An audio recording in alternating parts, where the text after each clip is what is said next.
Who's the fairest one of all? Not you, 'cause you're sick and gross and in pajamas.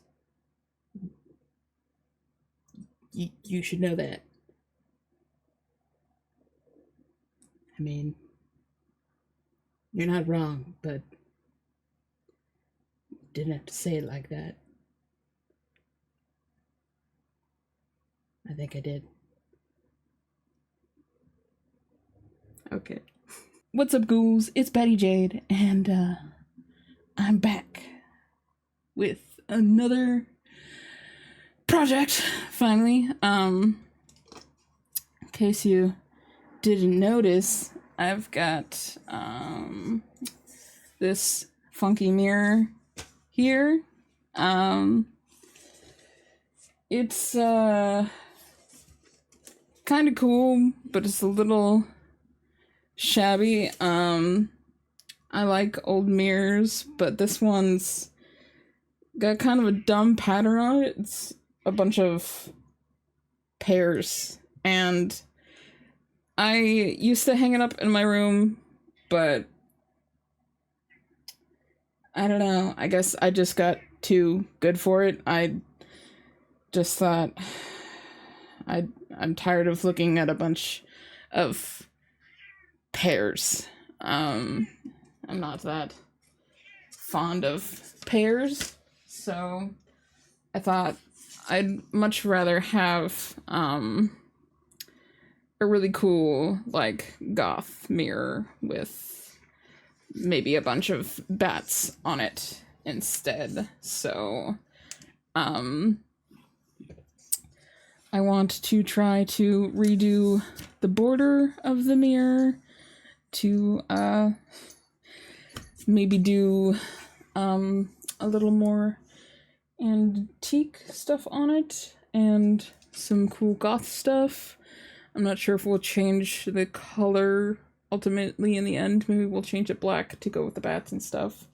And maybe we'll do some snakes.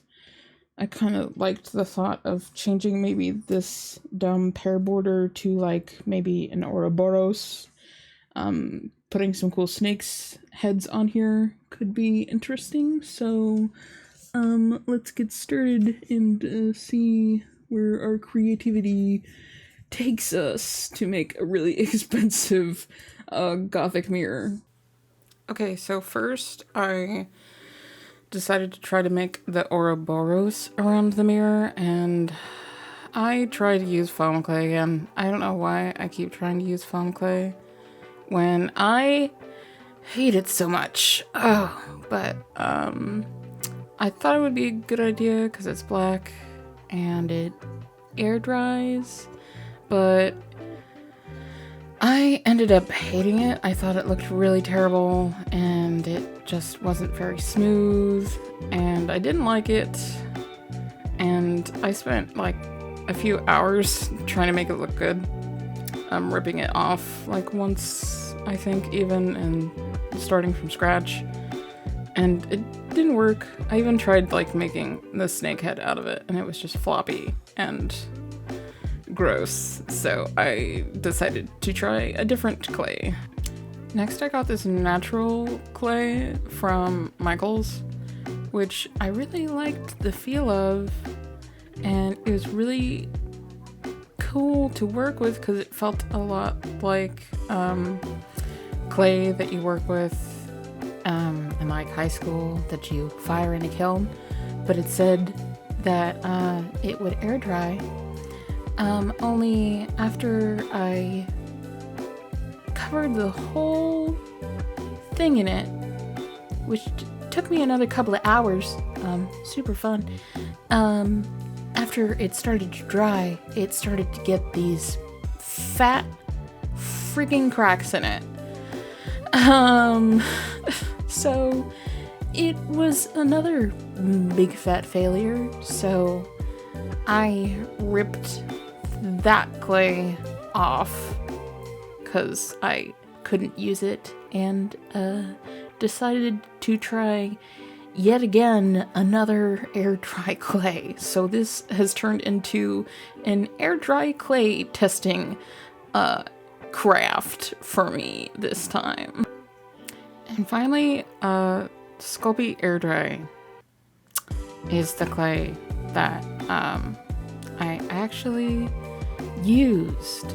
I did still leave the foam clay underneath because I didn't want to be wasteful, but yeah, I covered it with the Sculpy air dry, which I actually have come to like pretty well. It's kind of an in-between foam clay and the natural clay.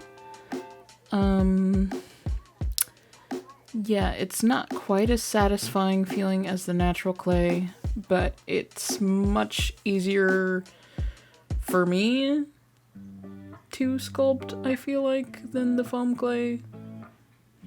I don't know, maybe I have a problem, but it worked. It felt much smoother.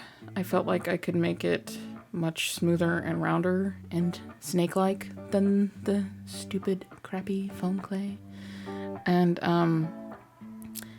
after I felt like it would actually work, I sculpted a little tail on one end, and then I had to work on making scales. So many scales,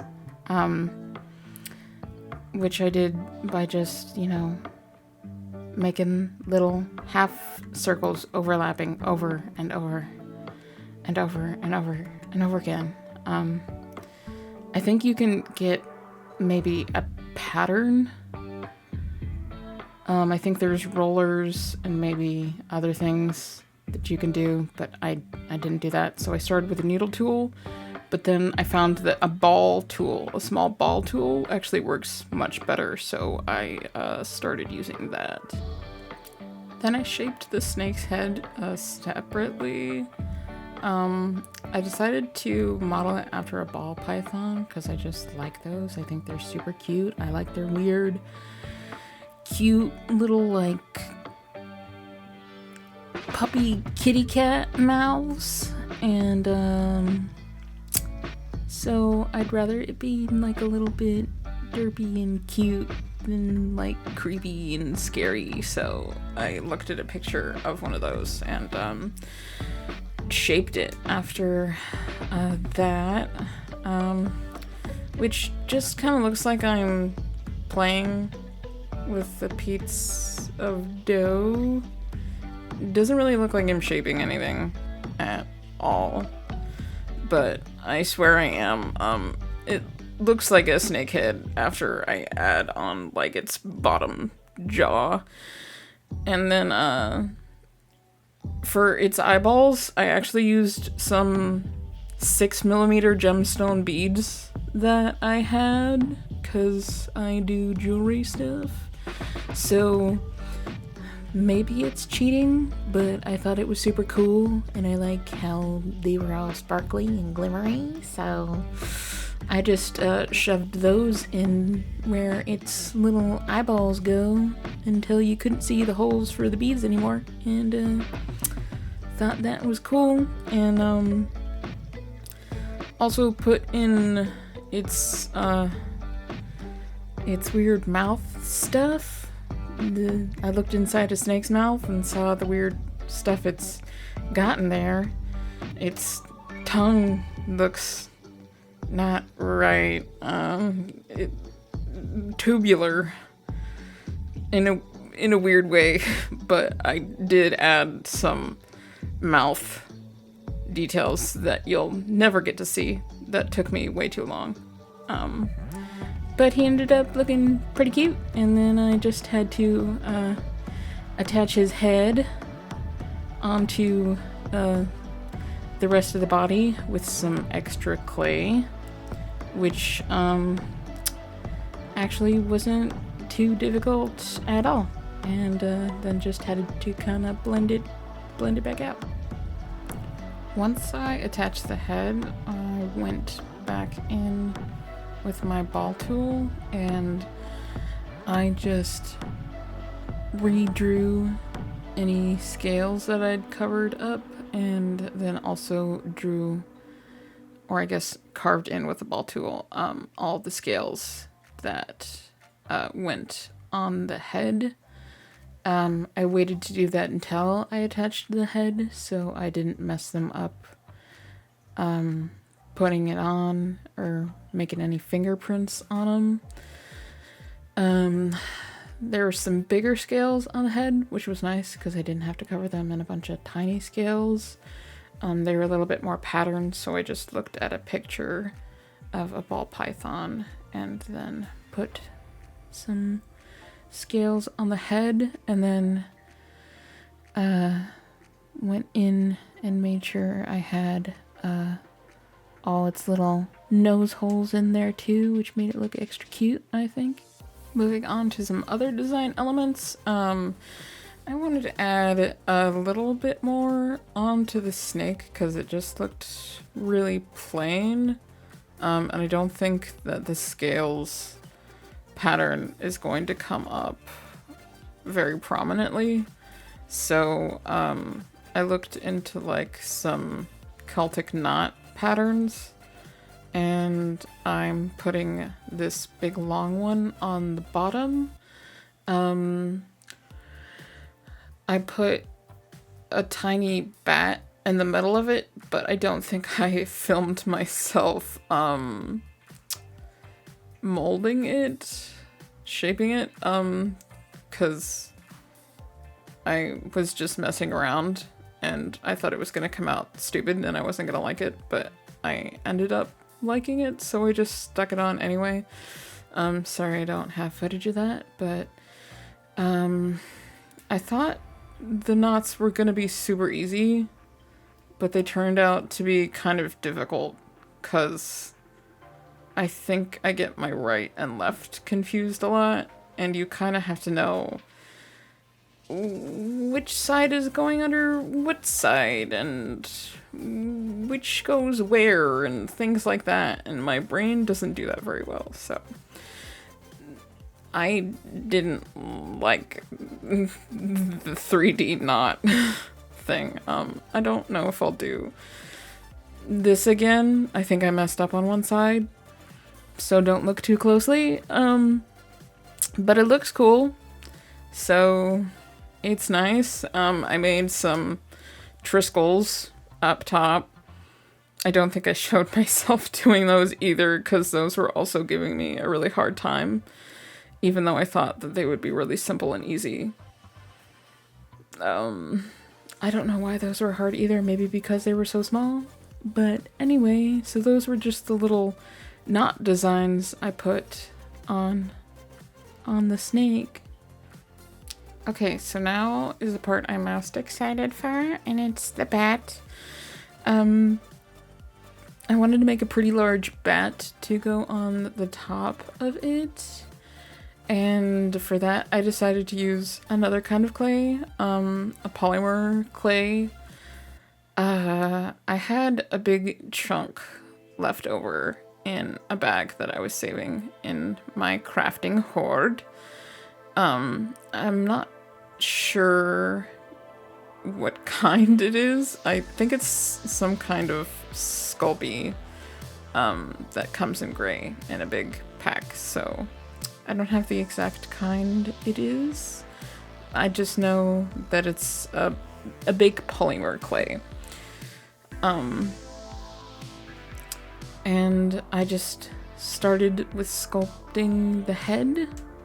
I think maybe I sculpted it a little too big, but I had to like pinch its face a little bit smaller towards the end of it, but it turned out to be a good size. And once I was done shaping its head, then I moved on to the body.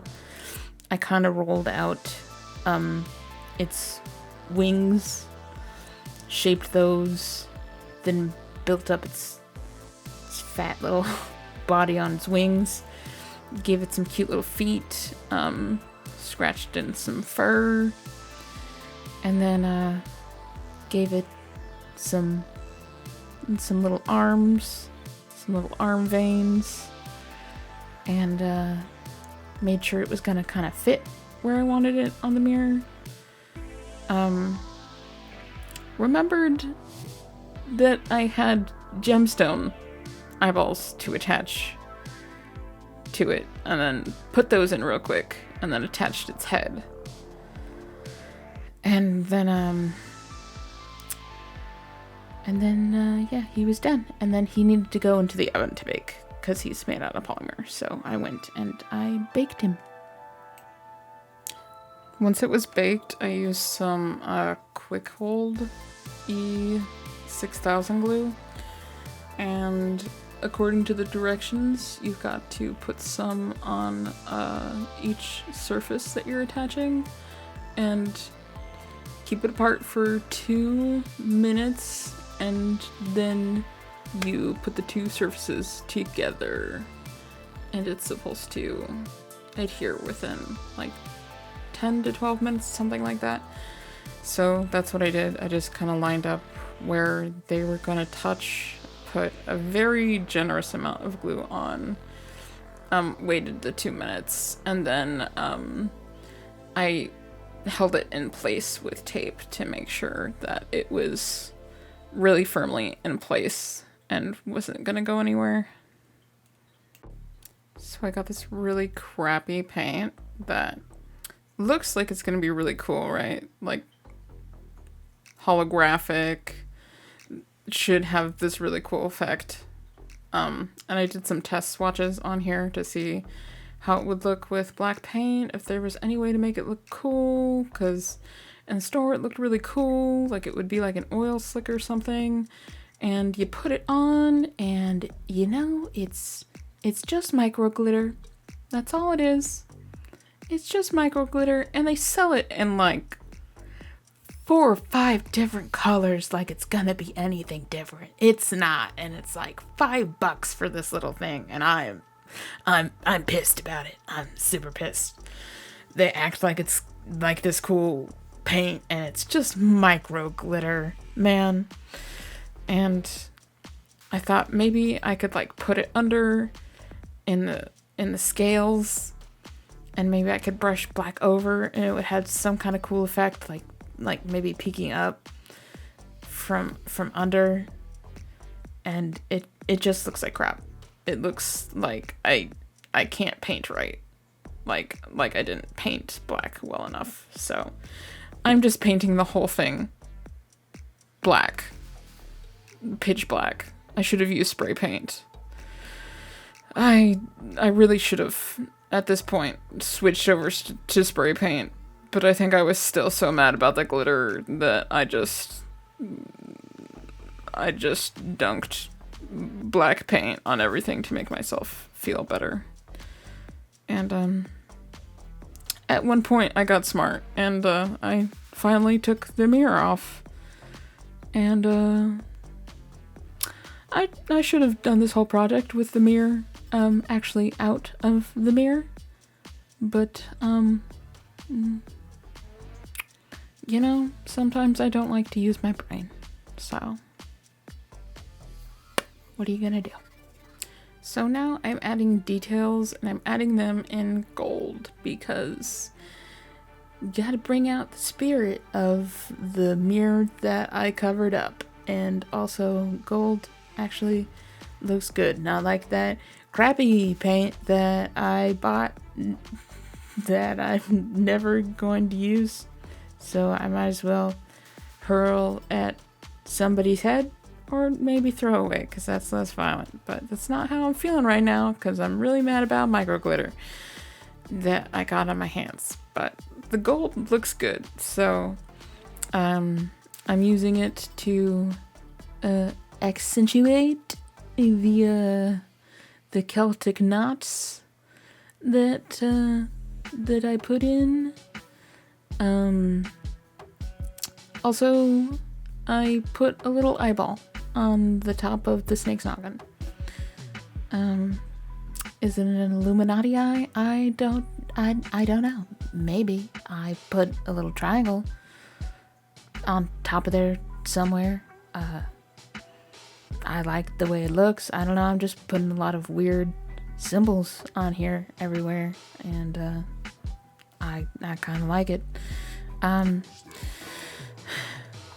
Painting little things on the bat too. Oh yeah, I carved like some runes into the big bat on top too, so I'm doing those in gold. And then of course his little snoot needs some gold in there, and also of course his teeth. He has to have gold teeth.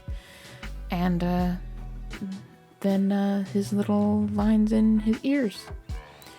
And then we should be done with the gold paint. To coat it, I use this clear gloss varnish that I had left over from my snail project. I still have this big bucket. And it's pretty nasty. If you can use it outside, you want to use it outside. Because it smells pretty bad. I always have my mask on, and I have the fan blowing the air outside. I keep the animals out of the room, and I leave the project to air out in the closed off room when I'm done. I used 2 coats on here, and this stuff coated pretty well. It's still just pretty nasty to use. I think I need to do more research on coatings for projects, because I still haven't found one that I like.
Hello, not much to say, but it's migraine time, and the mirror is completed. It's nice. It looks good. It's dark in here because my little cranium can't take it right now. But yeah, nice little bat and some other little doodads on our Ouroboros, which I think turned out pretty good for being a pain in the neck. But yeah, and the finish I put on, I'm actually pretty happy with, even though that's also a weird pain in itself. Should do more research on finishes, but big success. I'll be modifying more mirrors in the future because I like this and I want to do more with this, and I have some other junky mirrors that I don't like too much, so